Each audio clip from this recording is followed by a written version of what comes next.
The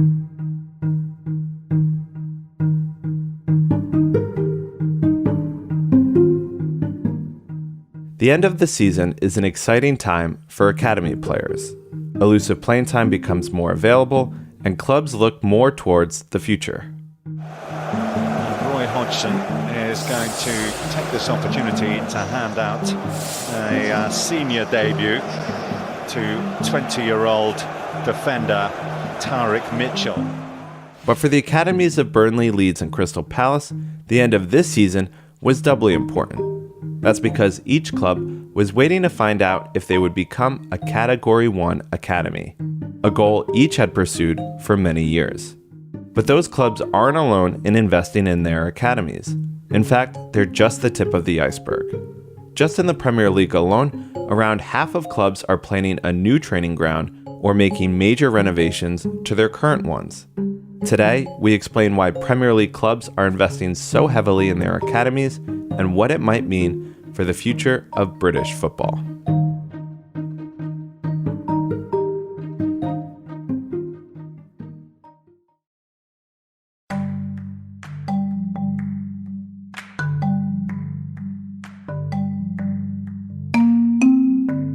Yeah, so I think Crystal Palace's academy is one of the top academies in the top two divisions, really, in the Premier League and the Championship.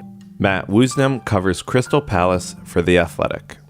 They currently compete in the Under-18 Professional Development League. That's based on the category of the academy, so they're a Category 2 academy. They generally end up being in the top sort of 4 or 5 teams in that division in the southern section. In the last few years, they've won it a couple of times and been in the playoffs. So in terms of performances and league table, then it's a good academy. It's not where they would want it to be, and that's why they're investing a lot of money in the academy to bring it up to a higher standard. There are quite a few players that have come through in the last sort of 15 years or so. So, you know, it is a good academy. It can be better, and it probably will be better in time.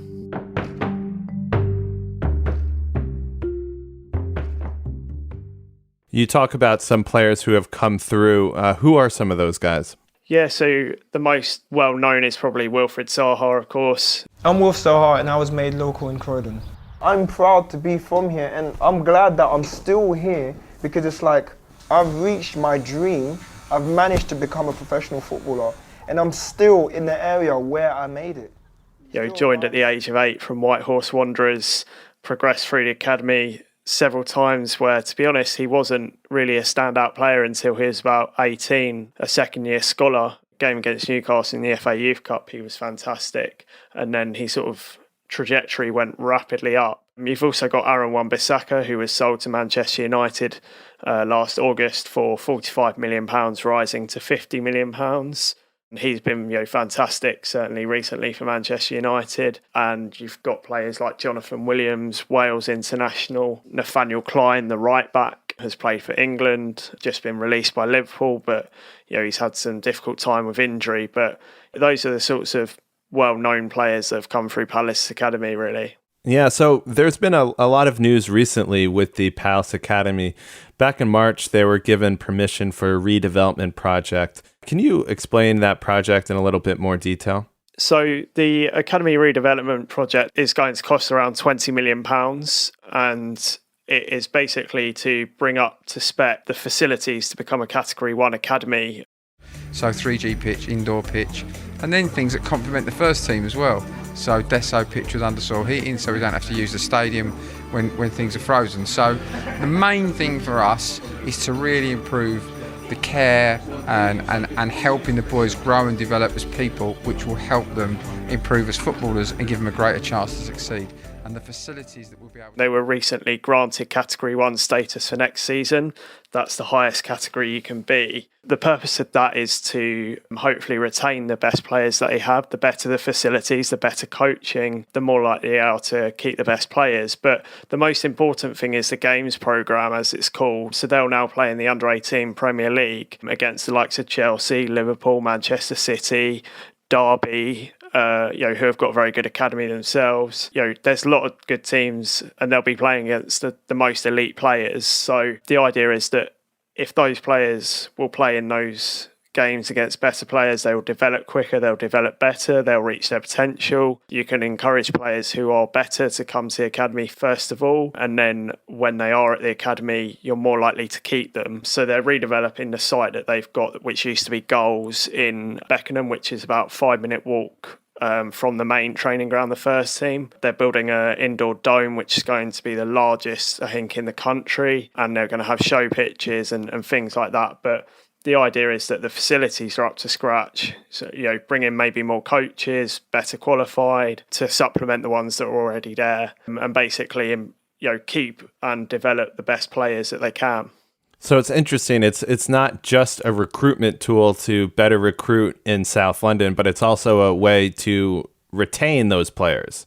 Definitely. To be honest, that's the most important part of it, really, is less about getting the best players in, because they've already got a lot of very good players in their academy at young ages. It's just that they tend to lose them at early ages to bigger clubs for whatever reason, mostly because of the fact that these kids maybe think they'll get a better education in football at these other clubs. The facilities are better. It's more rewarding. In theory, it's more rewarding for them to go to these better clubs. But certainly it is about maintaining the players that they've got as well as getting new players in. But that whole idea of the games programme is probably the most important thing, is that they all play against the very best.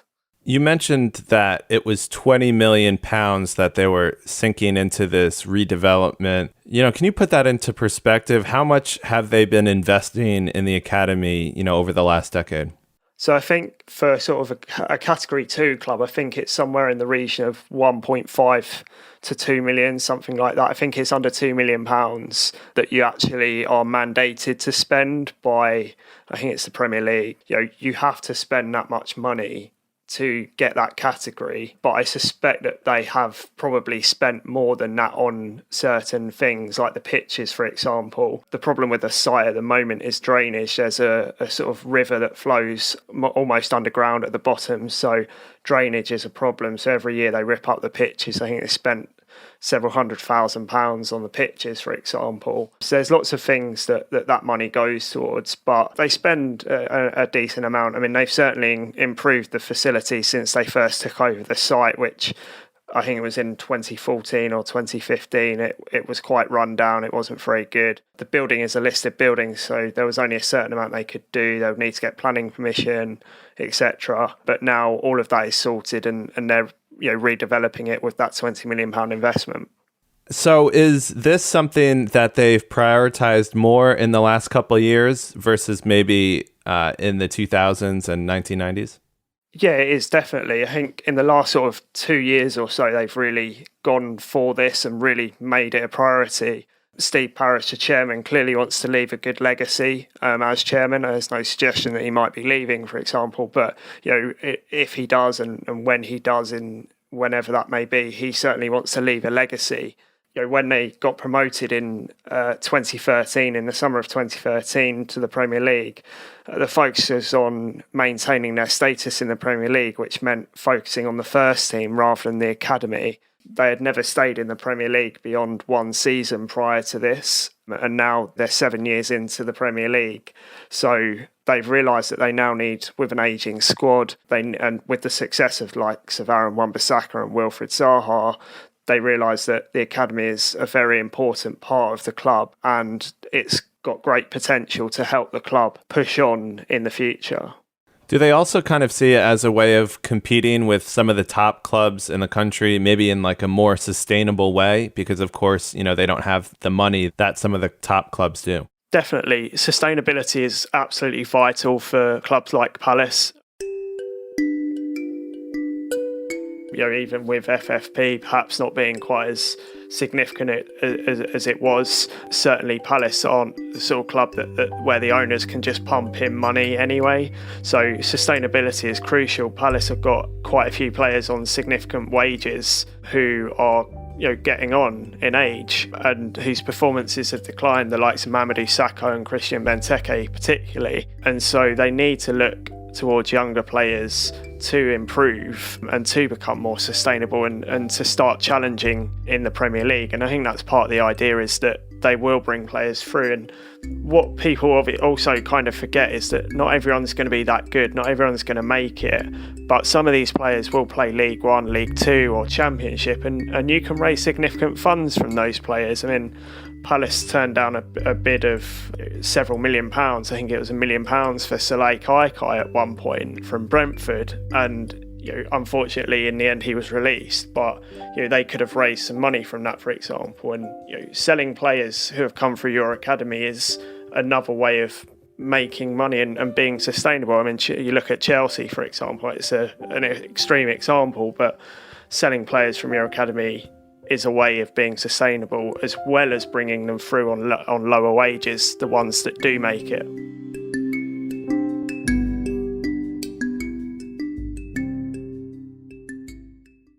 Do you think that Brexit plays a factor in their investment as well, because it'll be a little bit more difficult to recruit foreign talent potentially? Yeah, so something that Steve Parish, the chairman, has said in previous sort of newspaper articles is that Brexit gives young players in England, domestic young players, a better chance of getting into the team and getting that opportunity. Personally, I'm not convinced it makes a significant difference. I think Palace would have generally looked towards the domestic market anyway. Very few players that Palace have brought into their academy have come from abroad. I think the only one I can think of is Jason Lockelo. He's just been released. But no, I think ultimately Brexit will have some impact. Of course it will, but and certainly in terms of the way that clubs are looking at things, and I suppose with the coronavirus pandemic as well, with clubs having less money, it's even more important now to look towards the domestic market and the players that you already have in your academy and think, how can we develop these players into top class players? They've got to have that level of ability anyway, but how can we then make them fulfill their potential? And certainly, looking domestically, that is something that Palace have probably been influenced by Brexit, but I think they would have done this anyway. This isn't simply a Brexit decision. This is a decision that has multi-facets, and they would have done this anyway. For people that aren't following Crystal Palace's academy regularly, are there any young players that we should know about or keep an eye on for the future? So at the moment, in the under-23 side, although he's sort of come up with the first team, he made his debut. Tyreek Mitchell, he's a left-back, kind of in the mould of Aaron Wan-Bissaka, a little bit to work on going forward, but still a modern fullback. He's very good on the ball. He's an excellent tackler. He's quick, he's strong, he's composed, and he's confident. And he's someone that will certainly be up and in and around the conversation, knocking on that door. How much of an impact do you think this new redevelopment will have on the club? I think it has the potential to be massive. I think Palace are trying to improve their stadium as well, redevelop Selhurst Park. There's some issues with that, and that's been going on for a couple of years now, since they were originally granted provisional planning permission. But the academy is such an important part for Palace fans and for the club. South London is such an incredible catchment area for young players. You look at the England squad, I think several of those players that have come through and been in and around that England squad came through in South London. It's such a big place for kids to come and play, and there's such a great catchment area for teams to come and bring them into their academy and nurture them. So if Palace can do it right, then there's no reason to suggest that they can't be competing with those current best academies in the country, like Chelsea, for example. There is such a big potential for Palace Academy. They've just got to make sure they get it right. And I have confidence that they will. But equally, people need to make sure, as I said before, they need to be realistic that so many players come into academies and don't make it. It's such a small proportion, so not everyone is going to be good enough. However, there will inevitably be some who do make it and who are good enough. As I said before, sort of they can come in and they can fill that position that stops you spending 20, 30 million on a player and stops you spending, you probably save 30, 40,000 pounds a week in wages as well. So financially and emotionally as well, it makes a big difference. Are you a fan of football today? Then why not support the show and sign up to our new Patreon page? You'll get access to bonus episodes, full interviews, and extra content. Just go on Patreon and search Football Today. Now, back to the episode.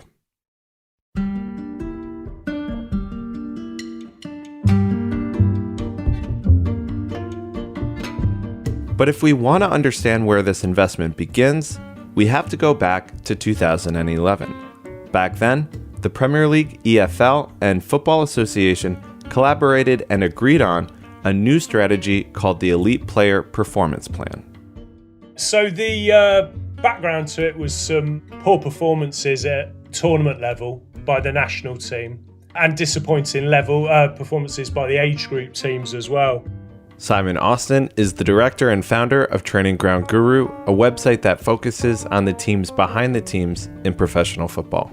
So it was a program to kind of set a standard of excellence, really, and produce more and better homegrown players for those national teams.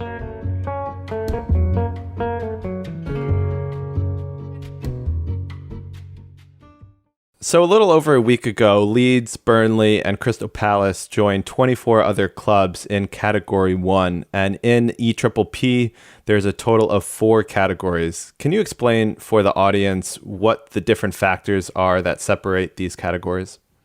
Yeah, so it's things like the infrastructure that you have at your academy. So that would be things like the number of pitches, type of pitches, buildings, and so on. It's quite detailed, the provision around that. Coaching provision, the number of coaches you have, the number of teams. So if you're Cat 4, which Huddersfield went to Cat 4 a couple of years ago, you don't run any teams below under 18s there. Whereas if you're Cat 1 or 2, under 9s all the way up to the under 23s. So you'd have a lot more teams. And you're spending a lot more money if you're Cat 1, for example. And the Premier League and EFL, they're matching that money. So you're getting a lot more central funding as well. So I think if you look at it in the round, you know, a Category 1 academy is going to be very, very different from Cat 3 or Cat 4, for example. So what are some of the advantages of being in the higher categories, you know, such as Category 1 or 2, versus the disadvantages of being in some of the lower ones? I think the main ones, first of all, you've got the kudos of being Category 1. So, I mean, that shows that you have got the very good facilities, as I said, a very good coaching provision, shows that you're operating in the top leagues, Premier League 2, against the best teams. So that's going to make it easier to attract and hang on to players. You've got the games programme there, which I was talking about, which is called Premier League 2 at under 23 level. And then you've got all the best teams in there, so Tottenham, Manchester United, Man City, Everton. And obviously, if you're playing the best teams, then that's going to get the best development out of your players, you would have thought. There are recruitment advantages. So at under 14 levels where that kicks in really, because you can recruit from anywhere in the country and your players are full-time at that level at Cat 1, which they aren't in the other categories. And then the other big thing I'd say is the money, as I say, that you're getting from the Premier League and the EFL. Yeah, and so just to go back to one point you said, on the under 14. So what you're saying is, you know, for example, if you are a Liverpool or a Manchester City in Category 1, you can recruit players not just in your city or in your 90-minute catchment area, but you can go outside of that area to recruit players. Yeah, exactly. And they're with you full time, as I say, so you'd have education provision as well around that. And quite a few of the clubs have partnerships with local schools like Manchester United with Ashton-on-Mersey, near where I live, whereas they're not full-time at that age group at the other categories. Lots of clubs are investing in training grounds at the moment. We just spoke with Matt Woosnam of The Athletic about Crystal Palace's plans for redeveloping their training ground. Which other clubs around the country are investing money in their academies and training grounds? Yeah, so I suppose I'd look first of all at those 3 teams that you mentioned who went Cat 1 last week. So you've got Leeds, Crystal Palace and Burnley. I know we went to Burnley and unbelievable transformation there really from when I was covering them for papers back in sort of 2012, and they were in porter cabins and the pitches flooded all the time. But now they have got a real state-of-the-art Barnfield training centre. So transformation's unbelievable there. And then even, I mean, we could go down to Mansfield, who went from, I think it was Cat 4 to Cat 3, but they've built a new complex as well. You know, a much lower level, but they're putting that investment in as well. Bournemouth are planning to, although they haven't actually started work on that yet. They want to go Cat 3 to 2. And the other ones who want to go up are Luton Town, who again, they've got like a refurbishment planned, but they haven't actually started work on that. And that could depend on whether they stay in the Championship or not and how their revenue's looking after coronavirus.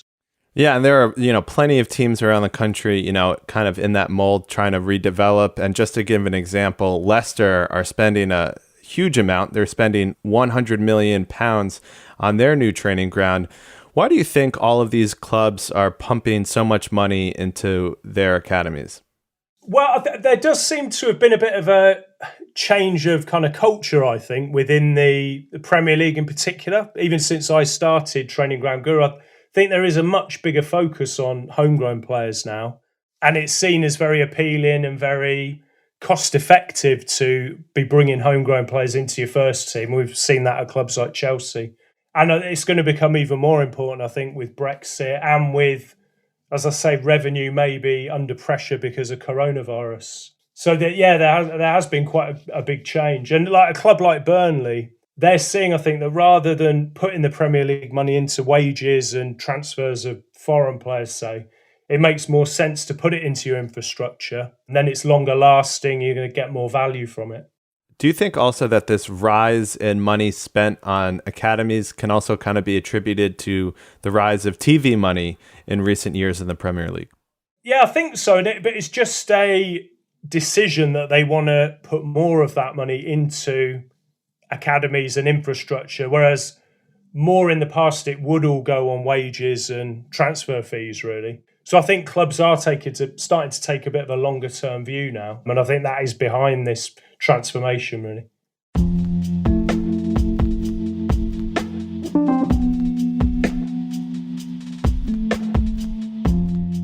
We've spoken about EPPP for a little while now. Do you think it's been effective? I think it definitely has overall. I mean, there are probably two sides to the argument, really, but the quality of the young player that's being produced in this country is much, much better than it was pre-EPPP, maybe the best ever when we look at the young players coming through for the first teams in the Premier League and for the national team as well. The technique is so much better, and that goes back to the very good sort of facilities you have at these academies, the very good professional coaching now. And I think EPPP has just professionalised the whole thing, really, and the product they're producing is a lot better.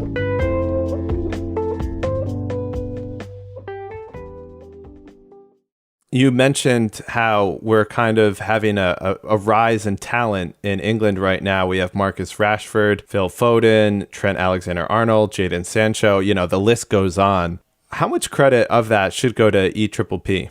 I think an awful lot should, really, as I say. You just have to look at the final product, really, how much better the technique is of these players now. And, you've had sporting directors in Germany and academy managers saying that we now produce the best young players in the world. And I think that's got to be down to EPPP, because it didn't used to be the case before. And it is just that professionalisation of infrastructure, the coaching, the games programme. There are some downsides to it, and you do hear some complaints about it. But as I said, I think overall it was about producing more and better homegrown players, and I think it's definitely done that. The next big thing that we're starting to see a bit of a move on now is opportunity, which was where clubs fell down before. They were producing these very good players but not playing them. But we have seen quite a change in that. And I know like the homegrown minutes for English players this season are the highest they've been for several years as a result of that. You mentioned, there are some negatives of EPPP. Should fans of smaller clubs be concerned that these investments by some of the Premier League clubs will widen the gap between the haves and the have-nots?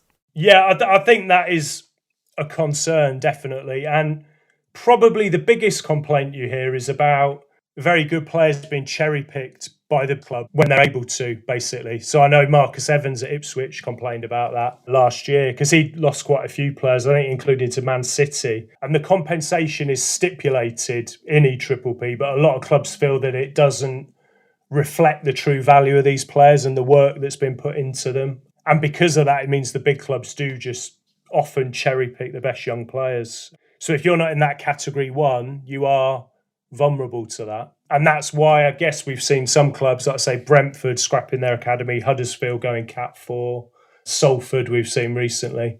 And that is because of that, really. They don't feel it's cost effective to run their academy, put all that money in, and then lose their best players when they get to 16. And that's one of the other reasons we see clubs wanting to go Category 1 as well, because you even get more compensation when a player leaves your club and goes to another club if you are Category 1. You get a lot more money. Yeah, definitely. So what future impacts do you see as a result of all of these infrastructure and investments by clubs? Well, I think in terms of that, it can only be good, really. That's why I like the approach of a Burnley very much, because I think even when Sean Dyche leaves, he leaves an amazing legacy with the training ground, with the academy. Whereas, as I say, in the past, we might have seen it with, say, a manager like Harry Redknapp at Portsmouth. He got them in the Premier League, won the FA Cup, but not a lot was really left there in terms of a legacy for the future. In fact, it's probably the opposite, with a very high wage bill that ultimately crippled the club. So I can only see good from the investment.